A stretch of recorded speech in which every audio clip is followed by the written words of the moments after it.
याहिया अल-माज़नी रिवायत करता है कि मैं बहुत अरसा मदीना में मौला अली अलैहिस्सलाम के पड़ोस में रहा, लेकिन मैंने कभी भी अली की बेटी शरीकतुल हुसैन की आवाज़ तक नहीं सुनी। और अगर इबादत की बात की जाए तो जनाब ज़हरा सलामुल्लाह अलैहा के बाद सैयदा ज़ैनब सलामुल्लाह अलैहा जैसी कोई आपदा नहीं मिलती, क्योंकि बीबी अपनी वालदा की तरह सारी रात इबादत किया करती थी और अक्सर तौर पे तिलावत कुरान करती रहती थी। जनाब सैयदा फातिमा बिन्त हुसैन अलैहिस्सलाम रिवायत करती हैं कि 11 मुहर्रम की रात हर बीबी हर पर्दादार रो रही थी, लेकिन जनाब ज़ैनब सलामुल्लाह अलैहा महराब इबादत में इबादत कर रही थी और खुदावंद मुतआल से इस्तिग़ासा कर रही थी। और रिवायात में यहाँ तक मिलता है कि 10वीं मुहर्रम के दिन इमाम हुसैन अलैहिस्सलाम जनाब ज़ैनब सलामुल्लाह अलैहा को वसीयत कर रहे थे कि ऐ मेरी बहन ज़ैनब या उख्ती ला तंसीनी फी नाफिलतिल लैल, ऐ मेरी बहन ज़ैनब मुझे नमाज तहज्जुद में, मुझे नमाज शब में ना भुलाना।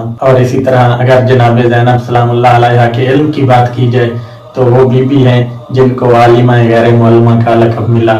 रिवायात में मिलता है कि जब 10 मुहर्रम के दिन तमाम मर्द शहीद हो चुके और इन लईनों ने खैमों को आग लगा दी, तो उस वक्त जनाब ज़ैनब सलामुल्लाह अलैहा चल के इमाम सज्जाद अलैहिस्सलाम के पास आई और फरमाया, बेटा सज्जाद आप बताओ हम क्या करें, आप कहें तो हम इधर जल के मर जाएं, आप कहें तो हम बहर चले जाएं।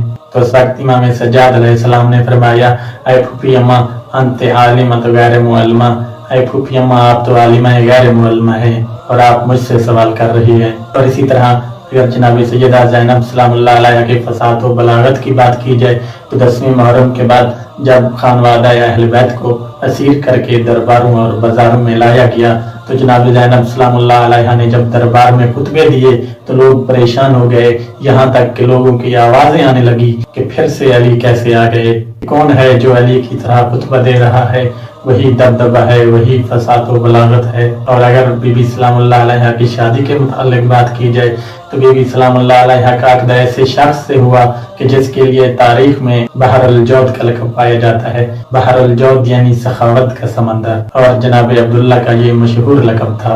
रिवायात में मिलता है कि एक दिन जनाब अब्दुल्ला जमीन पर बैठ के खेल रहे थे और रसूल खुदा सल्लल्लाहु अलैहि वसल्लम तशरीफ फरमा हुए।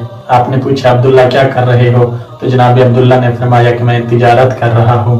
तो रसूल खुदा सल्लल्लाहु अलैहि वसल्लम ने फरमाया, ऐ अब्दुल्ला अल्लाह तुम्हारी तिजारत में बरकत दे। तो जब जनाब अब्दुल्ला बड़े हुए और तिजारत शुरू की तो अल्लाह ने ऐसी बरकत दी कि मदीना से लेकर मुल्क शाम तक कोई ऐसा ताजिर ना था जो जनाब अब्दुल्ला से बड़ा नजर आए। और यहाँ तक कि जब शहर मदीना में या कहीं और पर कहत पड़ता तो अगर किसी से मदद मांगी जाती थी तो वो जनाब अब्दुल्ला थे। और अगर जनाब सैयदा सलामुल्लाह अलैहा के अलकाब की बात की जाए तो बीबी सलामुल्लाह अलैहा के मशहूर लक़ब जिनमें अकीला बनी हाशिम, आलिमा गैर मुअल्लिमा, आरिफा, फाजिला, कामिला, आबिदा आले अली, मासूमतुस सुगरा, नाइबतुल ज़हरा, नाइबतुल हुसैन, शरीकतुल हुसैन व उम्मुल मसाइब।